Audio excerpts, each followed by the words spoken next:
Salut la famille, c'est encore l'actualité qui nous oblige de nous présenter devant vous. Nous disons merci, merci de là où vous êtes, merci d'être toujours là présent à travers l'espace des commentaires, malgré que biso toza moi absent mikolo yo naza moi bise naza na moi musala pena et si na lobby yango j'espère que bato balanda kanga bayebi tina, mais nous sommes quand même là, nous sommes connectés, nous sommes avertis, nous sommes au courant de tout, car je vous ai toujours dit que le monde est au courant de tout sauf rien, car l'internet est à la portée à tout le monde. Donc il suffit tout simplement de se connecter pour mieux comprendre tout ce qui se passe dans les réseaux sociaux, surtout biso tozalaka mingi mingi na kati ya miziki, tolobelaka mingi mingi miziki. Alors l'actualité m'oblige parce que n'a récupéré quelques trentaines de minutes, je me suis dit ok, il faut na réaliser à moi et loko oyo pour te partager ma réflexion. Tokolobela mingi mingi ba album parce que Héritier Watanabe il nous a promis le 15 mars, c'était la sortie de son troisième album. L'album s'intitule Chemin de la gloire. Donc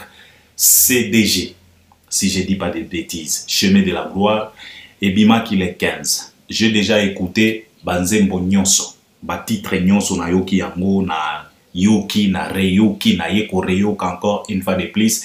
Et puis, et pour ça qu'il n'a kende ko reyoka encore une fois de plus, balbum utaki ko bima, na reyoki encore une fois de plus dynastie, na yeko reyoka encore une fois de plus bal de match, na reyoki encore une fois de plus légende, et puis na yeko reyoka formule 7, na yoki pe album abina filé, na yoki pe gomme à Fabregas, donc na yoki pe na ba album wana.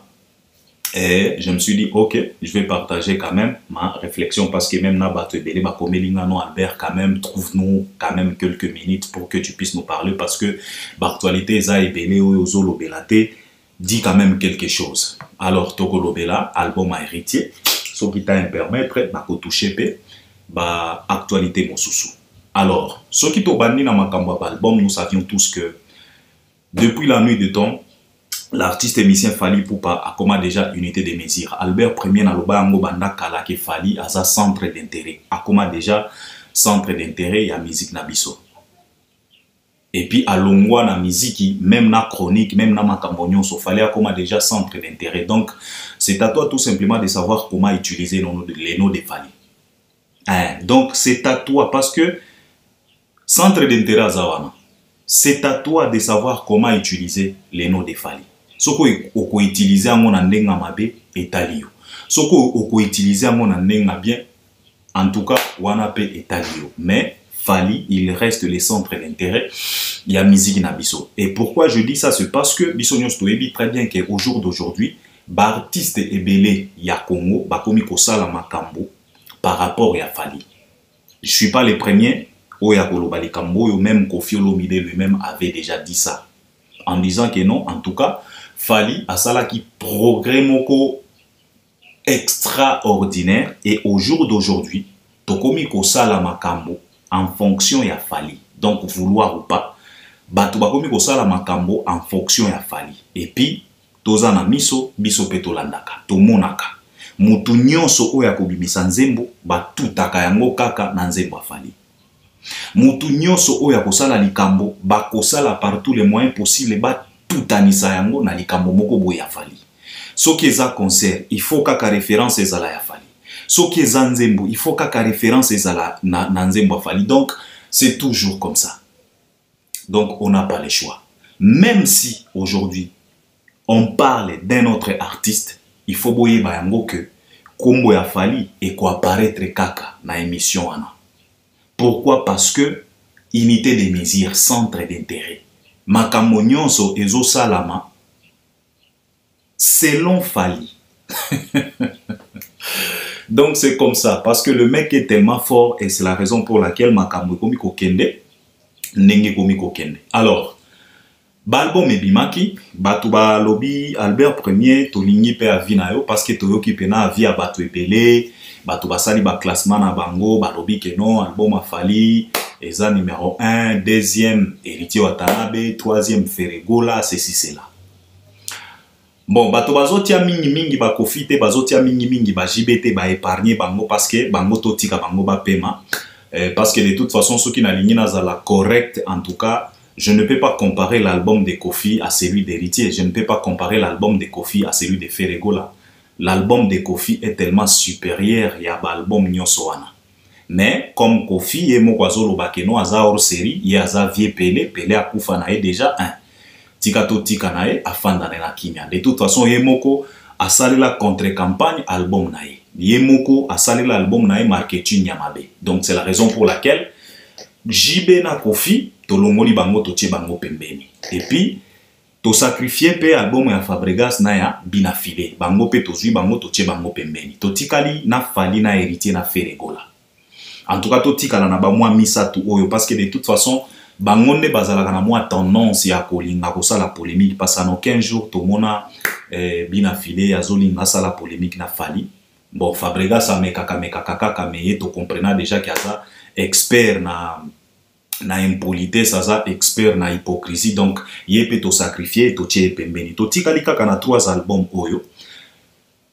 Chemin de la gloire, Formule 7 et puis Dynastie. Alors batu ninga Albert o trouvé nini album ya héritier. Est-ce que héritier a commis?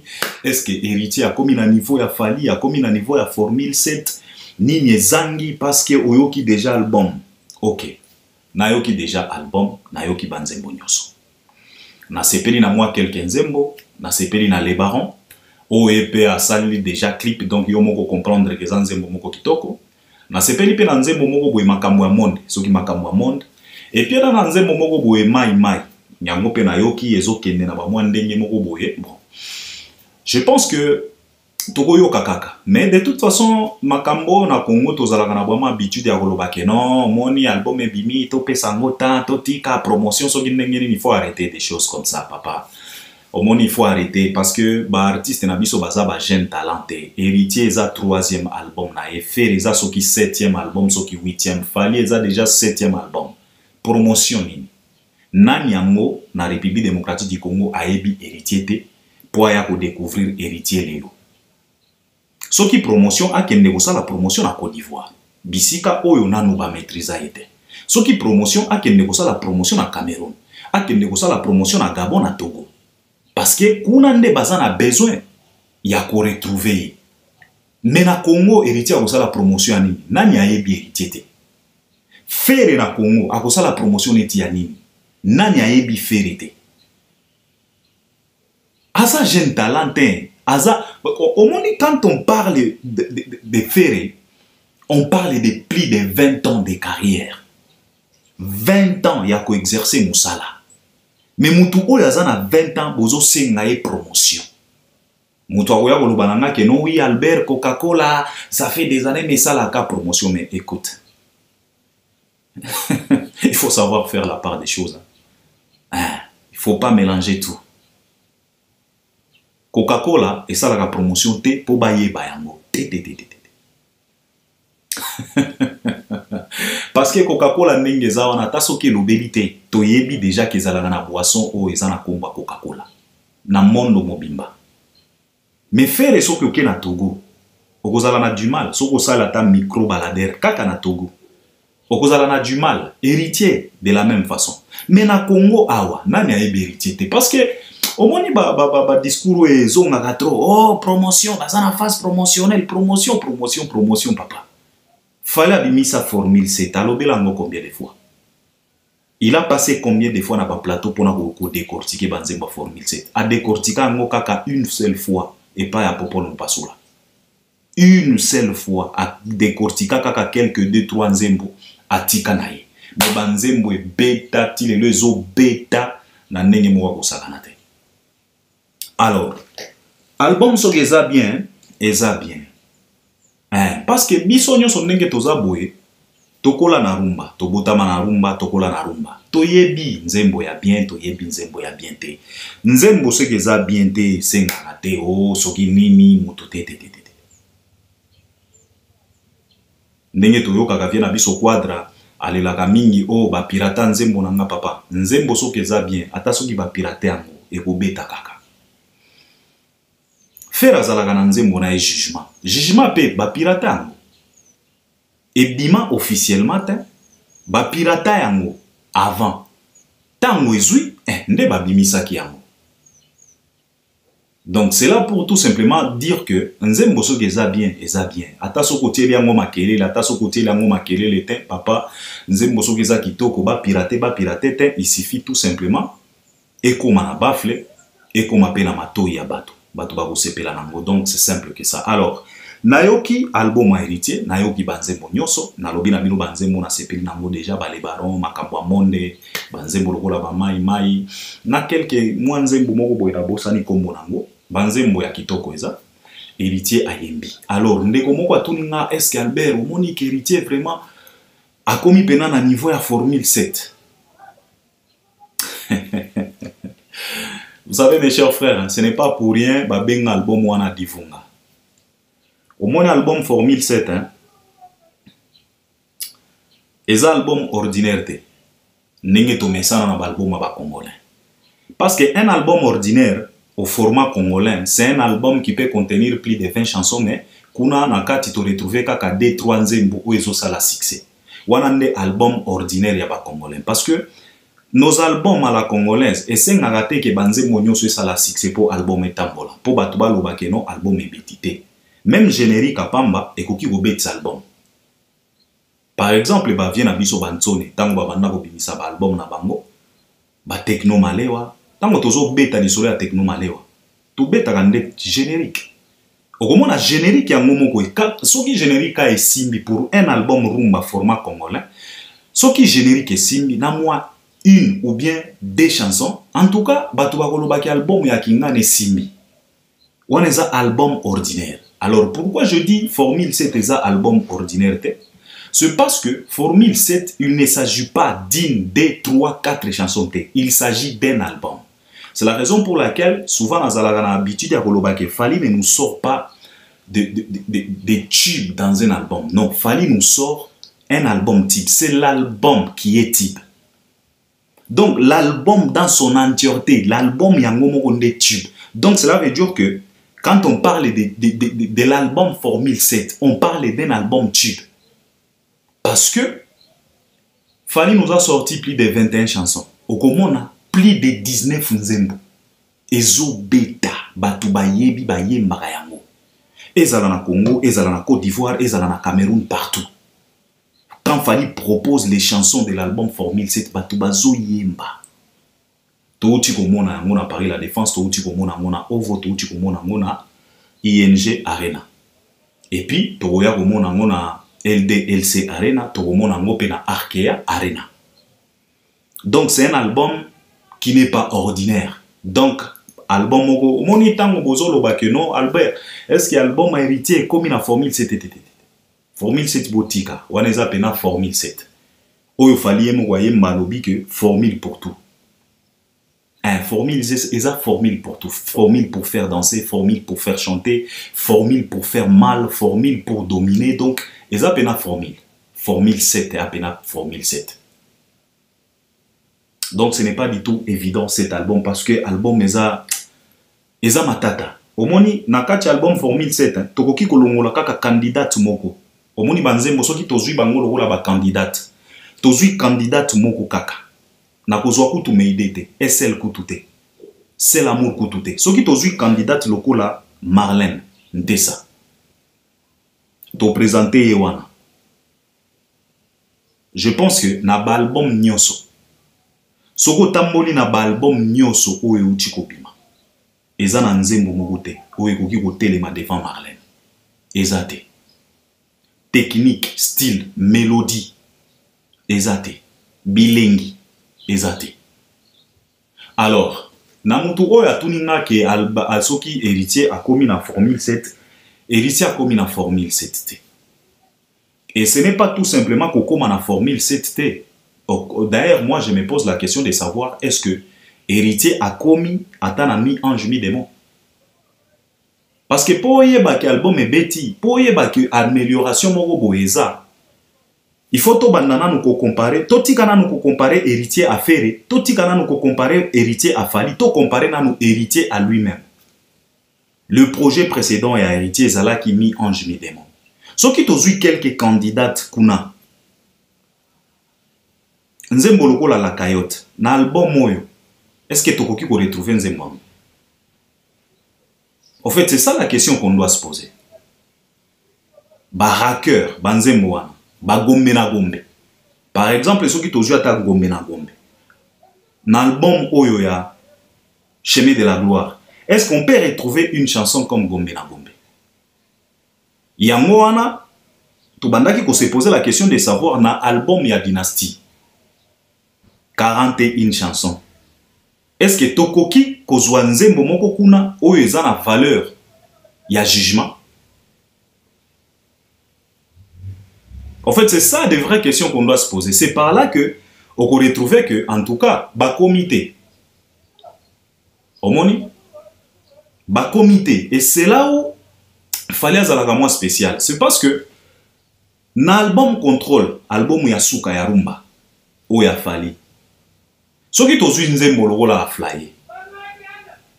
Tolobi que non, na album Contrôle, a flyer nde azalaki candidate moko dominante, candidate oyo ya dominaki, ba candidate mosusu. Tozui sikoyo a flyer. Ce qui to kotisi a flyer, to sali moi G, to longoli a flyer na Contrôle, to memie na Formule 7. À côté les ma devant Marlène, à côté les ma devant Mal accompagné, à côté les ma devant C'est l'amour, à côté les ma devant Meide, à côté les ma devant J'éteins Matiren Kiamwanga, ceux qui Matiren Kiananga, à côté les ma devant Kit complet, à côté les ma devant De La Renta. Donc par là, il faut comprendre Nani a évolué, Nani a évolué. Parce que ce qu'on a incapable à Kolongola, ta chanson fétiche, pardon, il y a un projet précédent, Nayo. Comment est-ce que tu peux dire qu'il a évolué? Pour évoluer, il faut d'abord au Longola. Parce que ceux qui t'ont joué l'album en Fali, tu as Tokos 1, chanson fétiche pour les Akidini. Na Tokos 1. Tozaki na ba mannequin, tozaki na ba jeudi soir, tozaki na ba tout le monde danse, tozaki na ba bad boy, tozaki na ba kinam, na ebite soki na forme na Tokos 1 tokoki kozwa neti chanson fétiche soki nzembo nini bo intervenir na ba commentaire. Mais soki oye déjà na Tokos 2, déjà nzembo lokola 8e merveille. Et longola ba candidate nyoso ya Tokos 1. Déjà nzembo lokola Amore. Et là lisa ba candidate nyoso ya Tokos 1. C'est ça l'évolution. Cela veut dire que tu poses quelque chose, oyepe olongoli yango, tu fais au-delà. Mais ce que tu as héritier na faire parce que bangonne tozo lobela. Yo moko ko comprendre, ngana tuni bino awa. Soki tozo nzembo lokola Gombe na Gombe. Est-ce que na album oyo Chemin de la gloire, ezana nzembo eleki Gombe na Gombe? Soyons quand même sérieux, toloba pena vérité. Alors soki héritier a koki kolongola Gombe na Gombe te. Et pourtant Gombe na Gombe et koki kotelema devant De La Renta te. Donc ça ne vaut même plus la peine ya koloba ke non. Est-ce que héritier a longoli fali te. Ça vaut plus la peine. Donc Formule 7 botika yango kuna waneza makambo mosusu. Alors héritier sali album na ena lobite ke album eza mabete, album eza bien, ayembi eloko na félicité héritier a gangi trop te. Donc ayoka kape ba conseil parce que to banda ko lobana héritier que a diminué biloko ko ganga na banzembo parce que alongwa déjà maison mère wana ezaki makamba maison mère ya ko ganga. Alors héritier ayokeli batu a gangi pena ebelete ayembi moi posé, sauf que nazangi moi variété à ba mélodie. Moni nazangi moi variété moko ya ba mélodie parce que au moni album c'est tout un ensemble de mélodies, c'est tout un ensemble de textes, c'est tout un ensemble de thématiques, c'est tout un ensemble de phrases, c'est tout un ensemble ba mankambo ebele ba technique. Chez héritier na retrouvé pena eloko wana te. Omoni soko yoki album loko la Formule 7. Soko yoki banzembo loko la ba mal accompagné. Soko yoki mélodie. Okokanisa loko la banzembo ya ba Michael Jackson, nzembo oyo Song of Heart. Nzembo Michael Jackson ayembaka Song of Heart. Oyo ayembaka ba environnement bato ba okata banzete koboma banyama. landa mélodie bien ya nzembo wana ndenge bandaka ba mélodie wana kokuta ngona mal accompagné soko zui ba mélodie lokola ba SL mélodie ya nzembo wana SL eza ba mélodie moko boy donc chez Fally tu en tout cas Fally Ipupa naebite peut-être yemoko afanda a expliquer Batou comment est-ce qu'il a réalisé cet album parce que c'est de la magie on a lobaka toujours que Fally après ça rabiso ba métaphore dans la simplicité dans la facilité tozu pena métaphore dans la facilité ozo yo album au mona album moko boy facile ozo kanga pena maloba facile sans problème mais eza na métaphore moko ndenge moko kosakana te c'est ça Fally Ipupa alors Héritier Watanabe a sali album nae album eza bien ayembi a bossé il a travaillé vraiment ayembi si pe ba musicien nae toyoki pe Jack Love toyoki pe Liz bango pe bayembi apesi bango pe na espace bayembi yemoko Héritier Watanabe bayembi bon Héritier c'est un artiste oyo asalaka par tous les moyens possibles et peut abimisa ba quelques phrases moko boye ba mayele moko boye azana nzembo je pense que ezana kati ya les barons abimisi ba phrase moko ya kitoko kuna sokola nzembo wana ko comprendre que Héritier abimisa quelques mayele ba phrase moko ya kitoko na ba moi français il est parmi les artistes oyo ba zalaka na moi habitude wana ya kokotisa français na kati ya ba album na ye en tout cas ayembi vraiment koyemba yembi posé à crier tete album ezawana 18 titres tozo senga kaka na ba spiritas ba kende ko consommer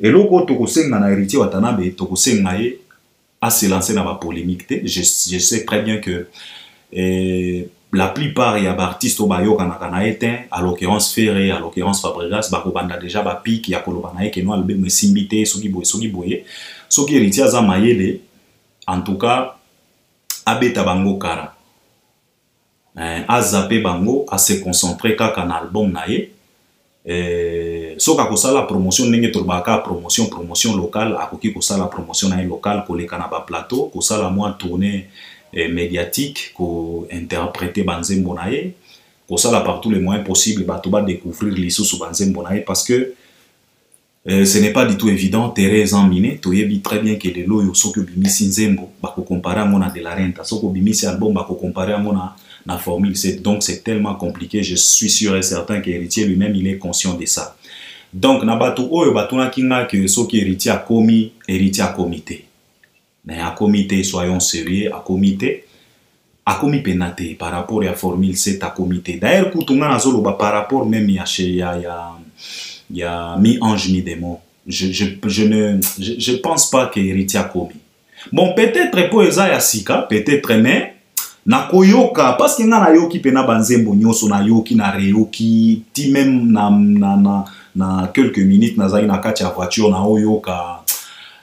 Bon, na ebite, toyoka kaka, tope satan attend, mais album eza bien, tolobi te que album eza mabete, tolobi ke a comité par rapport, parce que tolobi très bien que aujourd'hui les artistes et musiciens congolais vouloir ou pas so bimisi album nayo en tout cas to comparer à mon album à Fally donc on n'a pas les choix c'est comme ça unité des mesures centre d'intérêt donc à comité bon bande komoko balobi na ngaki Albert Héritier bien sûr à comité mais album à Héritier eleki a fait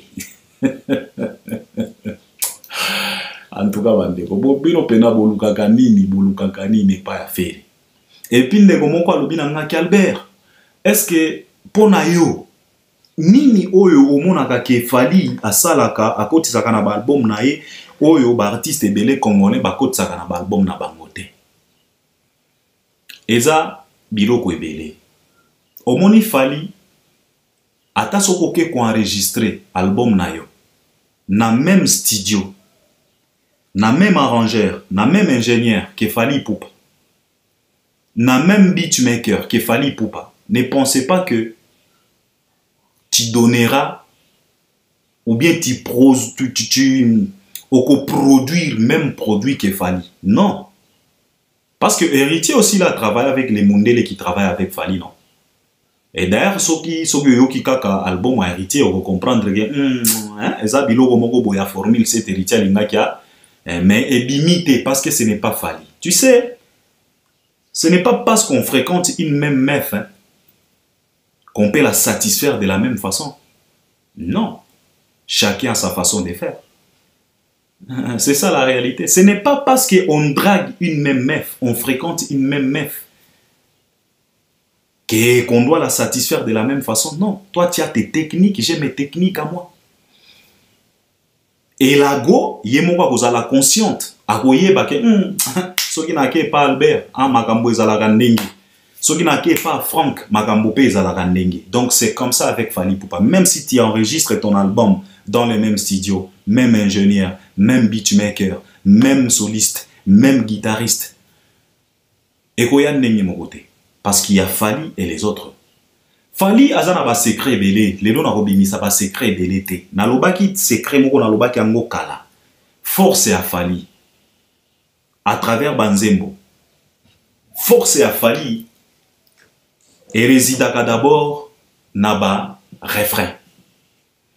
Et loko ba artiste et musicien belé ya Congo ba bagatin, surtout ba oyo ba sala ka barumba. Ba bagatin ni kamboana. Ça c'est la force de Fally, le refrain de Fally. Depuis Droit Chemin jusqu'au jour d'aujourd'hui, Fally se cache souvent dans les refrains. Et un artiste qui est fort à travers les refrains, c'est un artiste qui peut être capable de faire chanter ses fanatiques, ses chansons facilement. Secret wana ya koyembi, so moni ndenge tolobaka Fally ye kaka koyembi sa ba fanatique.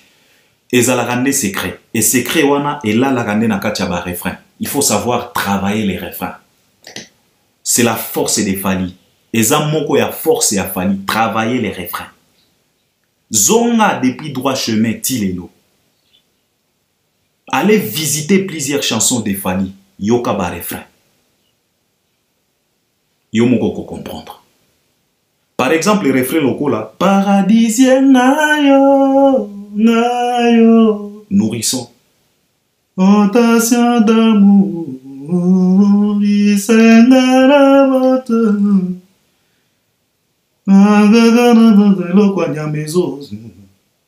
jeux de J d'amour, mon oiseau trembloté, à m'aider.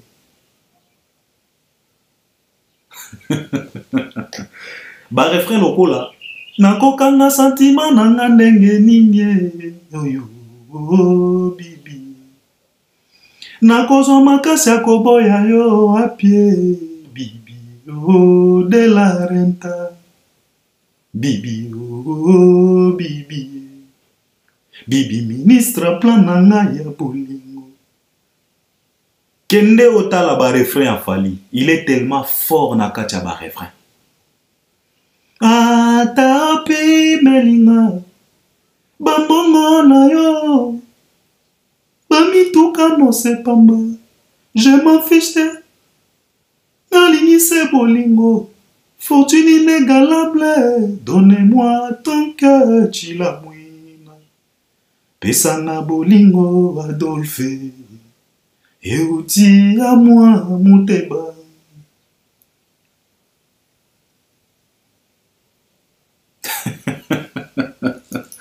C'est le refrain. Omoni, n'a pas si binoka secret moko, na Banzembo Fally. Fally il est tellement fort à travers les refrains. C'est la raison pour laquelle Fally il est capable de faire chanter plus de 40 000 personnes dans une salle à travers ses refrains. Il se cache là. Oyo ba artiste belé ba yebarate. Omoni mutu artiste lokola héritier. Héritier à sala Banzembo on dirait zo sala émission. Oza pena makambo kati parce que biso to sakanaka te na ba analyse. Omoni héritier asala Nzembo on dirait zo sala émission. Bobi maloba o héritier bimisaka na émission. Héritier bimisaka maloba ebele omoni héritier okoki kotuna ka question moko. Mais explication ya kopesa. Akobimisela ta 3000 mots. Et c'est la raison pour laquelle Sokoyoki Banzembo héritier, les chansons ne respirent pas autant. Héritier sature souvent ses chansons pour na maloba ebele. Secret oyo Force mosusu ya Fally yango wana.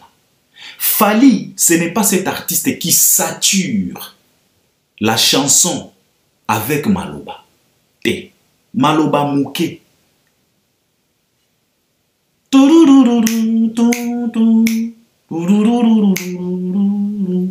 Ça fait des nuits, toujours comme ça changera pas, malheureusement.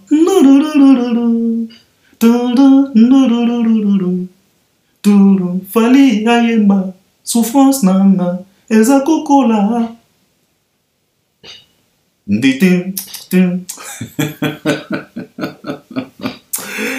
Ah, Dicap la merveille. Eza ba secret ebele oyo Fally ya salelaka na kati ya banzembo na ye yango esalaka ke banzembo Fally ezalaka na mwa bilengi moko boye. Na lobi na bino awa problème ya ba héritier ba fere ba salaka banzembo ndire ba omoni kaka ndenge héritier asalaka émission nde héritier asalaka nzembo.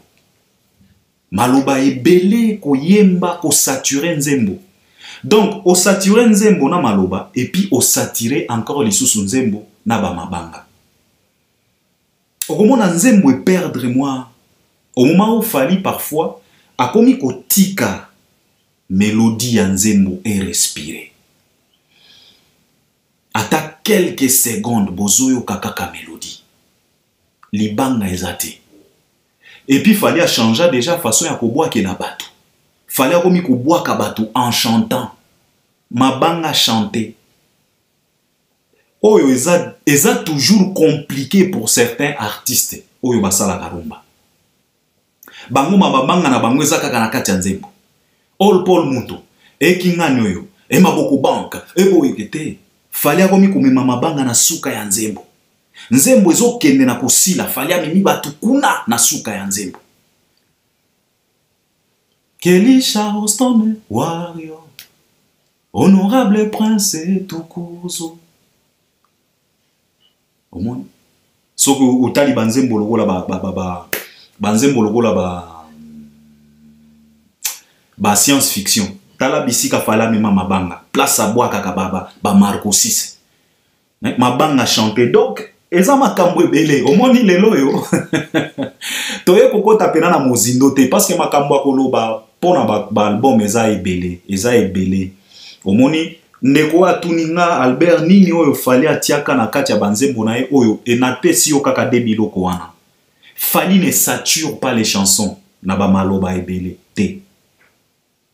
Yango wana bato basekaka Fally ke babanda koseka tango nzembo c'est quoi encore la chanson tango service ebima. Bato babanda koloba ke Fally ayemba nini service ezala kaka zela nanu okobanda service te tango eza molai okobomanga pa mba chérie mon nzembo esili. Au fait c'est ça. C'est ça. Yango na bozo comprendre te. Ne cherchez pas à saturer vos chansons avec plusieurs phrases, avec plusieurs maloba. Laissez la chanson respirer. Parce que boza ba rapper te. Ba rapper ne ba satura ka banzembo. Omoni rumba awa na États-Unis na zwaka ngo lokola R&B. Ba artiste ba fsala ka style ya R&B. Ba satura ka banzembo te. Ba tika ka ba mélodie. Parce que soko yoki mutu lokola Asha. So yoki banzembo lokola ba bang, ba Confession Part 2. Ba nice and slow. Yo moko ko comprendre. Vous n'êtes pas des rappeurs pour saturer des chansons. Gaz Fabulous a koki ko saturer nzembo. Mais héritier, tu n'es pas obligé à ko saturer nzembo. Oza lover. Mais on a lobi na bino awa, héritier asala ka nzembo onira zo sala émission. C'est ça le problème. Donc, c'est ce que je voulais partager avec vous. Nabatu oyo balinga ki tapé sa moi avis. Na yeka ka kopé sa avis vite fait tokozonga parce que dans quelques jours na kozala moi libre tokozala pena ba analyse tokoko tapena na profondeur. Sauf que bato bazolinga basala ba comparaison, arrêtez de comparer, il y a rien à comparer. Héritier a sali musala na ye, koloba ke non, album a héritier le qui a fait, ça dépend parce que moi, je peux te poser aussi la question de savoir est-ce qu'il y a un chemin de la gloire. Toza na nzembo lokola carte rose. soyons quand même sérieux, Bayer Mosusu. Parce que Namoni ba tout ebele, oh Ferré 2 sur 10, héritier 4 sur 10. Bon, c'est bien bon de le dire, mais quand même, ceux qui to comme tout nana tozala quand même ata sérieux. Hein? Nakati ya chemin de la gloire. Est-ce que tozana nzembo loko la carte rose, David Mangaya? Je pense qu'il faut arrêter. Toti kanano ata quelques semaines, total évolution nango. Peut-être qu'on permettre de découvrir pe banzembo mosusu ba magie mosusu oyo et c'est caché kuna. J'espère que aujourd'hui il n'y a pas à comparer. Fali il est au-delà. Fali a la façon na sala banzembo. Fali il est tellement fort. Fali c'est un vrai musicien quoi. En fait, il y a différence mosusu ça que les autres artistes ce n'est que des interprètes, des chanteurs-interprètes. Par exemple, Héritier ce n'est qu'un chanteur-interprète. Héritier c'est pas un bon musicien. Alors c'est tellement compliqué de trouver des belles mélodies chez Héritier, de trouver variation en variété à la mélodie. Faire émément, c'est un chanteur-interprète. C'est pas un bon musicien. Mais contrairement à Fali, Fali c'est un musicien. C'est la raison pour laquelle chez Fali, vous retrouvez la mélodie moko boy. Awana lobi na yo kendo yo kanzembo ya mal accompagné. Kendo yo ka ibandeli nzembo mélodie moko efanda kuna. Kendo yo kanzembo Michael Jackson Song of Heart. Ou bien banzembo lokola ba Stranger in Mask. Ya ba Michael Jackson kendo yo ka ba mélodie wana. Nde bisika ko comprendre que Fali c'est vraiment un musicien. Parce que la plupart des artistes na biso bazalaka tout bazalaka nde ba chanteur interprète mais pas des bons musiciens. Mais Fali c'est vraiment un bon musicien. Aibi pena makamba mélodie. Donc je pense que ça n'a rien à voir avec Formule 7. Formule 7 eza level moko ya likolo. Album Héritier Zawana to félicité, asali album na ya kitoko banzembo ezawana, kende boyoka le baron, boyoka makambo monde, boyoka banzembo lokola ba mai mai, boyoka banzembo lokola ba vacances ba novelas. En tout cas, boko sepela. Bon, album Eutiko bima et bimi les 15 aujourd'hui, nous sommes les 17 donc totika quand même moita to yoka banzembo. Makambo ya ba comparaison, moi je n'aime pas trop ko sala makambo ba comparaison artiste et artiste azana ndenge na mais comparaison eko échappé bisotin. Pourquoi? Parce que bango mongo nde bazalaka na batembe ko boyaka yango wana tolingaka to comparer na mutu oyo baboyaka parce que balobaka na biso ke Fali c'est pas un bon chanteur o Fali ayebi rumba te Fali akima rumba mais biso tozo mitu na mutu oyo ayebi rumba te mutu oyo akima rumba akomi kolalisa batu nyonso na barumba. Imaginez-vous combien de chansons Eutiko bima dans la République démocratique du Congo. Tozu banzembo ya binafili, banzembo ya Fabrigas, banzembo ya vie na biso redi parce que yepe abimisa album. Banzembo ya Jibe, banzembo ya Kofi, banzembo ya Ferré. Banzembo ya binafili. Lelo yo banzembo ya Héritier. Ata nzembo moko te oyo ekoki kotelema devant Marlène. Devant MH, nzembo lokola MH.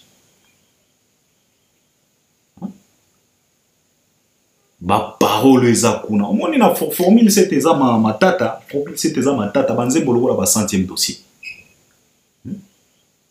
alita motema nai eko septembre te même après la mort de l'un de nous oyo akokufa liboso azala enterré te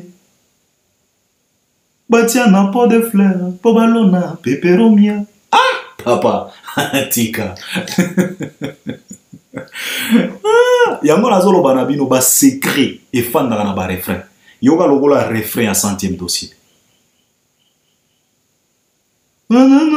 matreta sans succès 100e de la zuelonga et pesikimia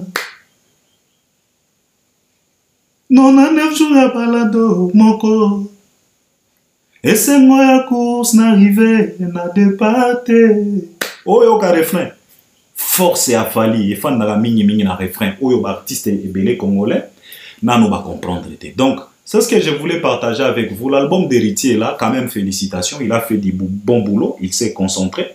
Abimisi Libiso Banzembo, de toute façon c'est pas évident qu'on enregistre puis qu'on bimisa parce que ebele ba promettra kabiso album mais ba bimisi te mais il a promis et puis après ça qui date il y a les 15 abimisi pe les 15. On doit les féliciter pour ça parce que il est sérieux. Parce que Ebele va pesa biso ba date, ba changea ba date. Mais Héritier, a lobi na biso les 15, effectivement les 15 albums et bimi. Clip à les barons, ils ont déjà la plateforme à YouTube, ba Spiritas. ba mélomane ya bonne musique bokende kotala bo savourer clip wana et que ça la pena kitoko makasi. Alors l'album est là, félicitations l'artiste. Tozo continuer ko savourer, tozo continuer ko yoka. Dans peu de temps, na bozonga na voiture pour na kende ko savourer encore une fois de plus. En tout cas, c'est ce que je voulais partager avec vous. Il n'y a pas à comparer entre Héritier et Fally. Il n'y a pas à comparer. Donc, Botika Fally a fan dans l'album Formule, c'était ça Makambo Susu. Donc, Botika peut comparer Héritier à Ferré, Botika Makambo. Mais c'est toujours comme ça. Donc, comparer Kaka. Donc, c'est toujours comme ça. Donc, on est ensemble. À la prochaine. Donc, si tu n'es pas abonné, abonne-toi, likez, partagez les liens. Laisse-nous aussi un bon commentaire. Tokozonga, oyo na yaki kaka koloba kaka vite fait, parce que l'album est bimi. Tokozonga pena poto kota na muzindo pena ya banze mwango. En tout cas, on est ensemble. À la prochaine. Merci beaucoup.